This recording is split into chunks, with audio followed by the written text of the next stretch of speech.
President Bola Ahmed Tinubu yesterday signed the 2024 appropriation bill into law, in keeping with his vowed commitment to maintaining a timeless, predictable and efficient budget cycle.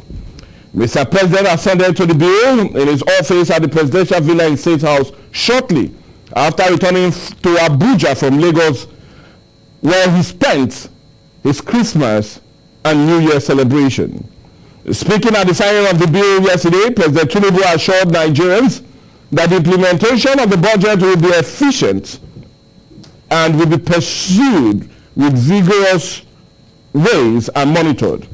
President Tinubu assured that all the institutional mechanisms shall be held to account in ensuring diligent implementation, and that all MDAs have been directed to take responsibility and provide monthly budget performance reports to the Ministry of Budget and Economic Planning, which in turn shall ensure the veracity of such. Many feel if the 28.71 trillion budget is properly implemented, it might be able to have a profound impact in an ailing economy, with inflation put at 28.16% and foreign direct inflow not posing strong ground in the last year. Even if the economy is to be addressed with this budget, how can other myriad of problems like insecurity, corruption, infrastructural decay, and the growing polarity against political and ethnic lines be dealt with? What direction should this government take to keep the hopes of Nigerians alive in 2024 is a big question on the big story for today. Should the renewed hope only be said and felt on words and papers? And will a strong political will not be needed to help deal with the challenges this year? Well, these and more as it concerns major issues that need to be addressed in the country this year, 2024, is what this edition of The Big Story is all about. Now, talking about addressing major challenges confronting the nation in 2024.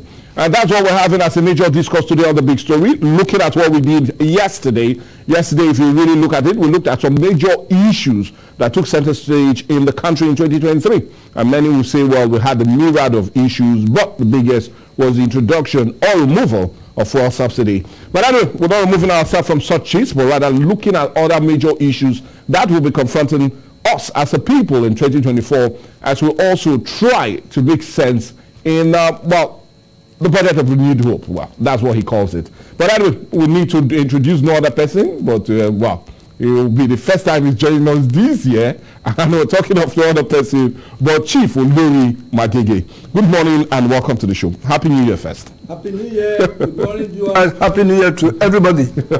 Well, anyway, it's indeed a happy one, and a one we spoke just before it started, and we said we should just be hopeful. Yeah. Yeah, and the issues we confronted last year, well, it's so much that this year will be a bit better because we had to go through a whole lot last year.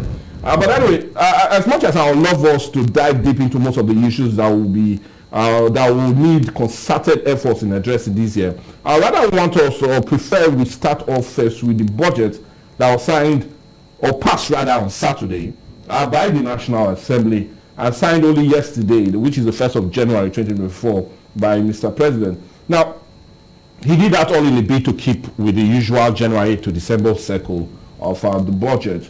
And, well, we're not going to go deep into the budget per se, but I want us to understand, we've had trillions upon trillions of budget before now, and over the years, and little or nothing to show for it. That's the honest truth. Yep. Yes, we've had that, and it seems to be a big problem, basically because of lack of implementation of most of these budgets, and that's why we've had it. But Mr. President seems to be taking a different approach, so he said. And in line with that very approach, he said that most ministry, department, and agencies will be directed to provide monthly budget performance to the Ministry of Budget and National Planning, and thus holding responsibility as it concerns implementation of the budget. Now, that's where my first question will go.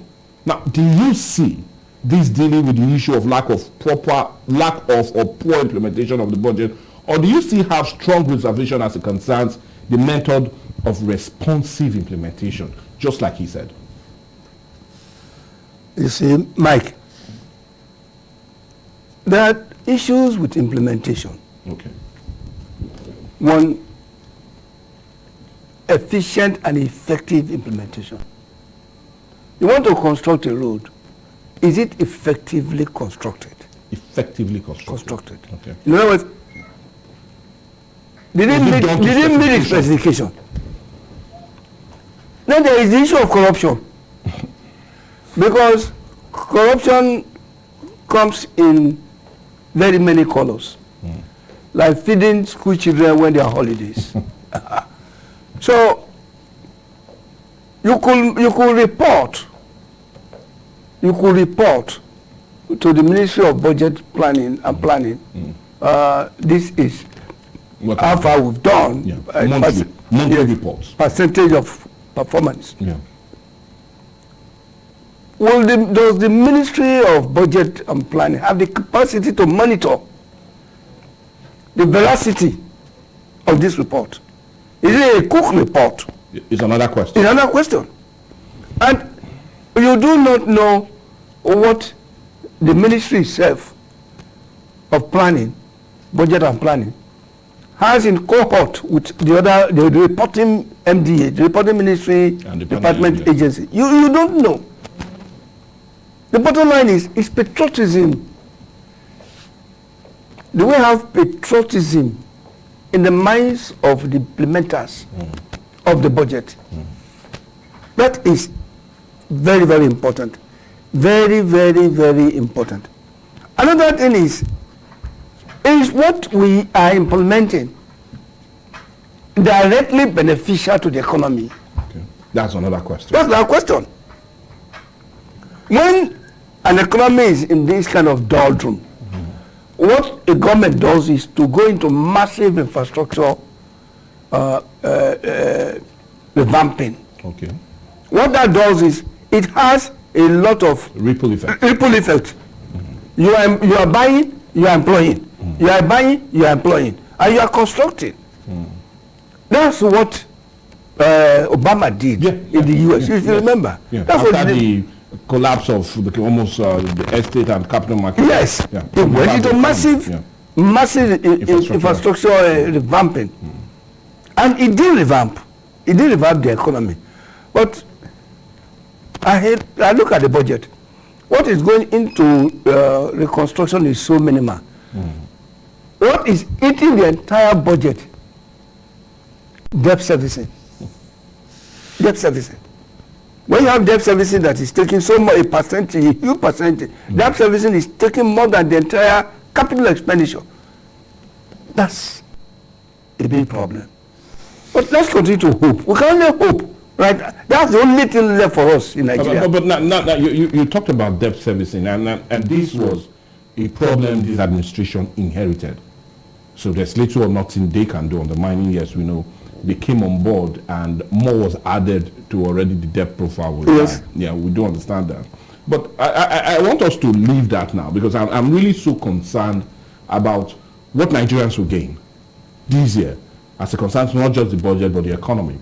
And funny enough, the budget was increased from 27.5 trillion in the initial appropriation bill which the president sent to about 28.77 trillion before it was passed, before it was signed yesterday. Yeah. And we do know that the National Assembly increased the National Assembly budget from 197.77 billion naira to about 344 billion.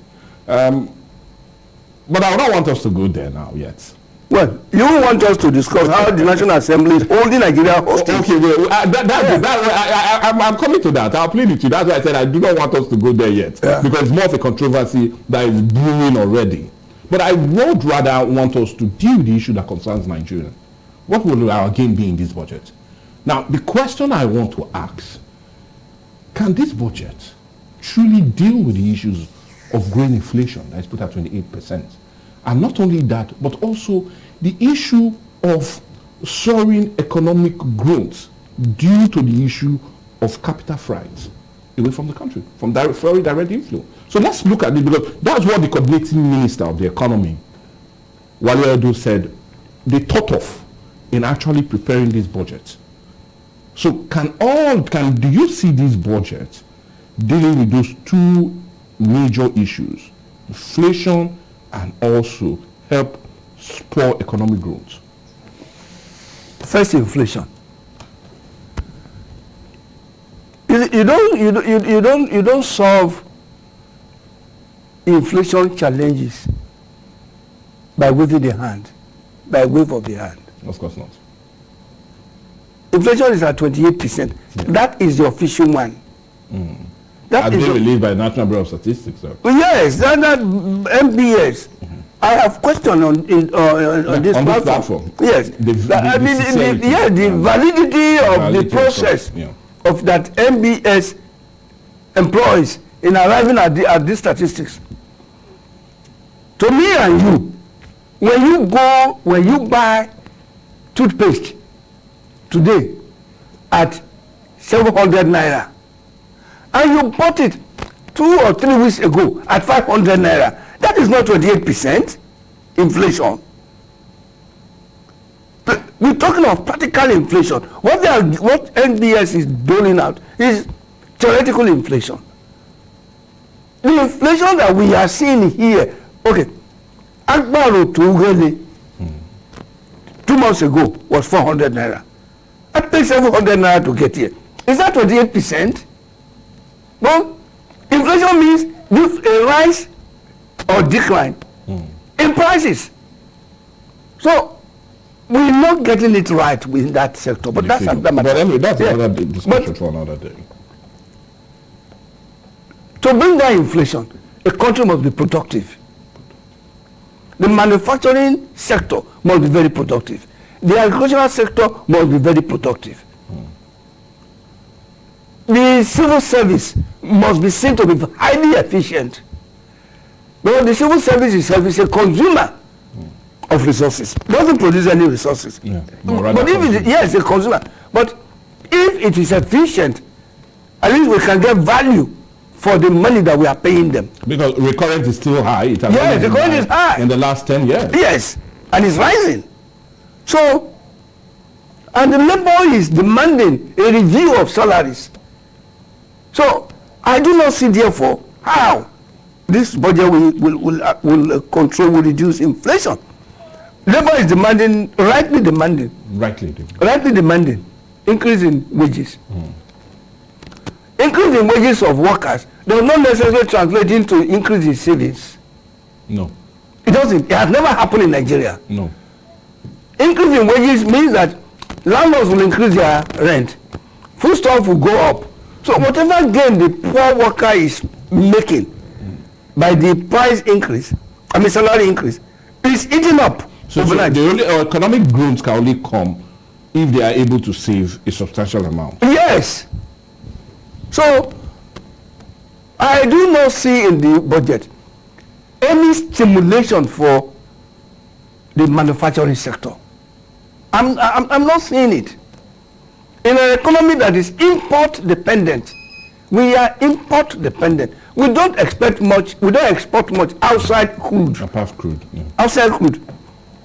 And whatever we are now importing is at a higher price because of the devaluation of the naira. So I do not see how we can maneuver through this delicate route of reducing inflation with this budget. I don't see it. That's one. I think what we hope is we will become productive, and the factors that affect productivity are security. And are we secured? Maybe we'll look at that later. Well, we'll definitely look at that later. Yeah, so it's one major issue that will definitely be confronting us. Yes. No, to answer your question, this budget cannot resolve the issue of inflation. Maybe it will reduce the acceleration. Okay. What I mean by inflation, the increase. The total, the constant yes, marginal increase. Marginal increase. Maybe it will reduce it. I don't see it, but it's a budget of hope. It means the Nigerians should continue to hope. And that's all we can do. Hoping. Well, anyway, I hope we're really talking about this, and the need of us really looking at it is because of the growing problem. And when I mean the growing problem, everybody wake up and imagine what the future will be. And coming into 2024, our greatest challenge last year was the issue of inflation. And everybody knew how it started with the removal of fuel subsidy and the resultant increase in almost every thing that is at the moment. But before we go on the break, we'll soon go on the break. I want to quickly ask this, because that's another problem that many will say we need to deal with if we even have any headway in dealing with the issues of solving the economic problem we are in. And in the issue of foreign direct inflow, I'm really, really skeptical about it. Now, looking at it, just last year, we had multinationals leave the shores of this land. Many will say, yes, they are being faced with a whole lot of challenges. Insecurity, energy was one major one, which will come on to later. But apart from all of that, the business climate in Nigeria seems not to be too favorable. Many foreign multinationals will always complain that even to help take away their profits and funds from the shores of this land is always so difficult. We have backlogs of monies that have not been paid, that the CBN is even trying to pay to airlines that have even brought in persons but cannot collect the money they brought in out of the shores of this country because of the lack of foreign or because of the lack of foreign exchange for us. Dollars we rarely have. But let's look at it. How can we stimulate that? You said the budget will definitely not go a long way helping to do that. But how can we stimulate that to bring more foreign direct inflow, increase the job opportunities here, and cut down on the growing unemployment? That will still result into insecurity. We can't, let's not deceive ourselves. I hope it's not a $1 million question, though. It's not. Okay. $1 million question, ask a question that you can't answer. I can answer this question. Please go ahead. You want to bring direct investors into the country. Foreigners to come and invest their money here. They want to ask themselves, is my investment safe? Is the first question. First question that any normal human being will ask. When you want to rent a shop somewhere in Ughelli here, your first question is, how is that place safe? Are there kidnappers there? Can my customers come and buy without the fear of kidnappers? If your street, I'm trying to bring it down. I'm bringing it down so that our listeners and viewers will understand. You go and open a very expensive boutique somewhere in Ughelli, and boutique attracts a certain class of persons. One or two of your customers, if they are kidnapped in front of your store, that store is finished. This is a typical example of security. Is your investment secure? If it's a problem to you here in Ughelli, then think of an Oyibo man who is going to come to Nigeria. First, he may be kidnapped. The investment he brings in may not be enough to pay the ransom. So, we can't be talking of direct investment without creating a conducive environment for the investors to come. Don't forget this, that there are competing countries for this same foreign investment. Why wouldn't you go to Kigali, Rwanda, and invest when the Mr. President will come and welcome you at the airport? I will give you free land, give you tax relief for some time. Your workers are trained, well trained, and they are patriotic, they are not thieves. These are the issues we're looking about. Look, now, I'm no longer a farmer. I've left farming, not because of anything, but because of pilferage. They've stolen me dry. My own workers. So if I cannot go into farming in Nigeria because of insincerity of workers, then think of what happens to a foreigner that comes here. So the condition we create for ourselves is the same condition we create for people coming to invest. And we need to address the environment of investment. The environment of investment is not conducive for anybody to put his money in. What people are doing, be it native or foreigners, is quick sell. Sell quickly and leave.